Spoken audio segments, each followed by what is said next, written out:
प्रचार प्रसार के दौरान ही पीएम मोदी ने कई बार सार्वजनिक मंच पर कहा था उनका तीसरा कार्यकाल बड़े फैसलों वाला होगा। उन्होंने इस बात का भी जिक्र किया था कि पिछले 10 साल का काम तो सिर्फ ट्रेलर है। भारत में करीब 6 दशक बाद ऐसा हुआ जब कोई नेता लगातार तीसरी बार प्रधानमंत्री बना। नरेंद्र मोदी जो ताजपोशी के साथ उनके नेतृत्व वाली एनडीए सरकार में कामकाज शुरू कर दिया है। 18वीं लोकसभा के प्रचार के दौरान प्रधानमंत्री नरेंद्र मोदी की सरकार ने ग्रामीण अर्थव्यवस्था को बढ़ावा देने में भी काफी जोर दिया है। पिछले कुछ सालों में भारत के ग्रामीण इलाकों में रहने वाले लोगों की आय काफी कम हुई। नवंबर 2023 में आरबीआई की एक रिपोर्ट के मुताबिक गांव में मजदूरी इतनी कम है कि लोगों का पेट तक नहीं भर सकता। इसी तरह महंगाई के साथ ही बेरोजगारी का भी एक बड़ा मुद्दा है। उत्तर प्रदेश में इसका असर साफ देखा जा सकता है। तमाम रिपोर्ट्स की माने तो ग्रामीण अर्थव्यवस्था सरकार का ज्यादा फोकस नहीं रहा है। बीते 2-3 सालों में मनरेगा और सब्सिडी का दायरा भी घटा है। लोकसभा चुनाव 2024 के नजरिए से देखें तो बीजेपी की अगुवाई वाले गठबंधन एनडीए ने ग्रामीण इलाकों से जुड़ी 221 सीटें जीती हैं। वहीं साल 2019 में यह आंकड़ा 251 था, जबकि आईएनडीआई गठबंधन ने इस बार 157 सीटें जीती हैं। ऐसे में इस रिपोर्ट से जानते हैं कि एनडीए सरकार को अपने तीसरे कार्यकाल में ग्रामीण अर्थव्यवस्था और सुधार लाने के लिए क्या कदम उठाना चाहिए। सूत्रों से मिली जानकारी की माने तो इस कार्यकाल में मोदी सरकार जनता की आय में स्थिरता की समस्या और ग्रामीण संकट को दूर करने के उद्देश्य से कई कदम उठा सकती है। ग्रामीण अर्थव्यवस्था में सुधार लाने के लिए सरकार वर्तमान में चल रही योजनाओं को मजबूत करेगी। मोदी सरकार इस विशेष रूप से ग्रामीण क्षेत्र को टारगेट करते हुए नई योजनाएं ला सकती है। इसके अलावा राजकोषीय लागत यानी फिस्कल कॉस्ट को ध्यान में रखते हुए उपभोग मांग कंजप्शन डिमांड को भी बढ़ावा देने की योजना हिस्से में रूप में मध्यम राहत पर भी विचार कर सकती है। वहीं साथ ही आगे आपको बता दें कि ग्रामीण अर्थव्यवस्था को बेहतर करने के लिए इन क्षेत्रों पर काम करना होगा। वैश्विक जागरूकता का अभाव। भारत के ग्रामीण क्षेत्रों में स्कूल शिक्षा सरकारी स्कूलों पर निर्भर करता है। ग्रामीण स्कूलों की छात्रों की डिजिटल लर्निंग, कंप्यूटर शिक्षा और गैर शैक्षणिक पुस्तकों जैसे एडवांस्ड लर्निंग टूल तक पहुंच नहीं है। केंद्र सरकार को इस कार्यकाल में अगर अर्थव्यवस्था को बढ़ावा देना है तो इन क्षेत्रों की शिक्षा व्यवस्था को बेहतर बनाने पर काम करना होगा। इसके साथ ही ग्रामीण परिवार अलग अलग कारणों से हमेशा आर्थिक बोझ में दबे रहते हैं। उनके लिए अपने बच्चों की शिक्षा दूसरी प्राथमिकता बन जाती है। ऐसे में यहाँ के लोगों को जागरूक करने के लिए जो भी योजनाएं चलाई जानी चाहिए ताकि लोग अपने बच्चों को पढ़ा सके।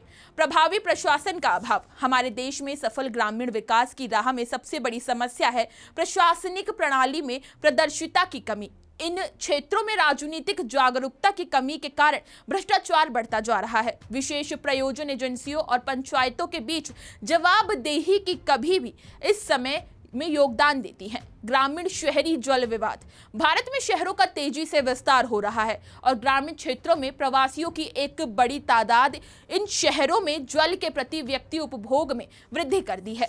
इसने शहरी क्षेत्रों में जल की कमी की पूर्ति के लिए ग्रामीण जल स्रोतों से जल के ट्रांसफर को गति दी है, जिसमें ग्रामीण क्षेत्रों के जल की आवश्यकताओं की पूर्ति नहीं हो पा रही। कॉफी उत्पादन में कमी लेकर लाई जा सकती है योजनाएं। इस साल यानी 2024 में कॉफी उत्पादन और उपज पर नकारात्मकता असर पड़ने की संभावना है। इसका सबसे बड़ा कारण मौसम परिवर्तन को बताया जा रहा है। अमेरिकी कृषि विभाग यानी यूएसडीए के स्थानीय भारत कार्यालय ने हाल ही में एक रिपोर्ट जारी की कि मार्च-मई के दौरान कम प्री मानसून बारिश से भारतीय कॉफी की पैदावार प्रभावित हुई। कॉफी का उत्पादन कम होने के कारण भारत में अक्टूबर महीने से शुरू हुई 2024-25 मार्केटिंग सीजन में भी काफी नुकसान हुआ है। अगले साल में भी कम उत्पादन का डर। यूएसडीए के एक पोस्ट से कहा गया कि फसल के द्विवार्षिक उत्पादन चक्र ऑन ईयर में प्रवेश करने के बाद भी भारत ने अरेबिका असर क्षेत्र में 1% की कमी होने की उम्मीद है। ऐसे में अगले साल देश में कॉफी की पैदावार 3% की कमी हो सकती है। तीसरे कार्यकाल में केंद्र सरकार ऐसी योजनाएं लाने की तैयारी में है जिसमें किसानों को हो रहे नुकसान के व्यक्त मदद मिल सके और वो आने वाले सालों में भी फसल की रोपाई करते हैं। कम फसल पैदावार के कारण गांव में पलायन कर रहे हैं लोग। सूत्रों की माने तो भारत में मौसम परिवर्तन का असर किसी एक फसल पर नहीं बल्कि ज्यादातर फसलों पर हुआ है। ऐसे में ग्रामीण इलाकों में कम मॉनसून के कारण फसल उत्पादन में कमी को देखते लोग ग्रामीण क्षेत्रों से पलायन कर रहे हैं।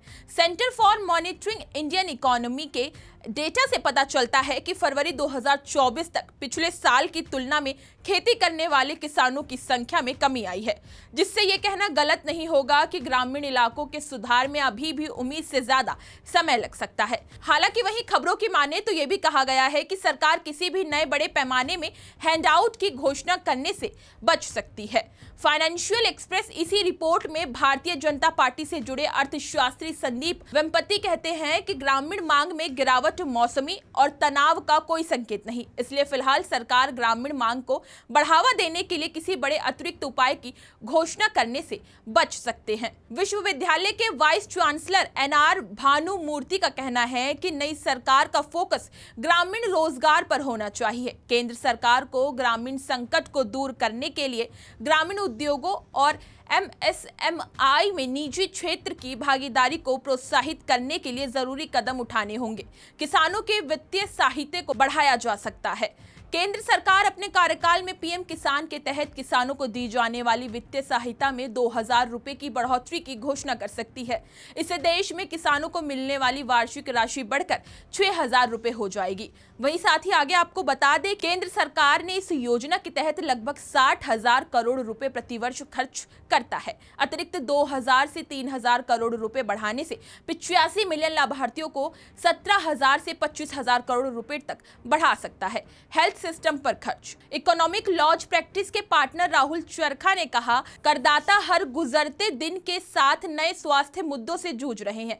सरकार के चिकित्सा संबंधी खर्चों पर बजट बढ़ाने पर भी विचार करना चाहिए। चरखा ने कहा कि मेडिक्लेम जीवन बीमा प्रीमियम और चिकित्सा व्यय के लिए 2.5 लाख रुपए की सीमा के साथ कुल कटौती प्रदान करना विवेकपूर्ण होगा। वर्तमान में आयकर अधिनियम की धारा 80D के तहत 80,000 रुपए तक के चिकित्सा बीमा खर्च पर कटौती की अनुमति है। मौसम परिवर्तन कैसे डाल रहा है फसलों के उत्पाद पर असर? एक रिपोर्ट की माने तो इस सवाल के जवाब में कृषि और उपभोक्ता अर्थशास्त्र के प्रोफेसर मधु खन्ना कहती हैं कि मौसम में हो रहे परिवर्तन के प्रभावों को मापने वाले ज्यादातर में हर साल हो रहे बदलावों को देखा जा सकता है। उन्होंने कहा कि हमने 60 सालों में आंकड़ों का इस्तेमाल कर ये पता लगाया कि मौसम में हो रहे बदलाव 3 प्रमुख फसलों चावल, मक्का और गेहूं की पैदावार को किस तरह प्रभावित करता है। दरअसल मौसम में बदलाव कुछ समय के लिए होता है, जैसे गर्म दिन के बाद अचानक गरज के साथ बारिश आ जाना। हालांकि इस तरह की विविधताएं लंबे समय के लिए अलग अलग हो सकती हैं, जो जलवायु परिवर्तन की पहचान है। वहीं आगे कहती हैं कि उन्होंने 60 सालों में मौसम में हुए बदलाव के आंकड़ों से ये पता लगाया कि गर्मी में मौसम अचानक हो जाने वाली बारिश या बारिश के मौसम में देर से मानसून का आना फसल का उत्पादन कम होने की एक बड़ी वजह है। इसी तरह की तमाम खबरें और अन्य अपडेट्स के लिए बने रहिए हमारे साथ और देखते रहिए punjabkesi.com।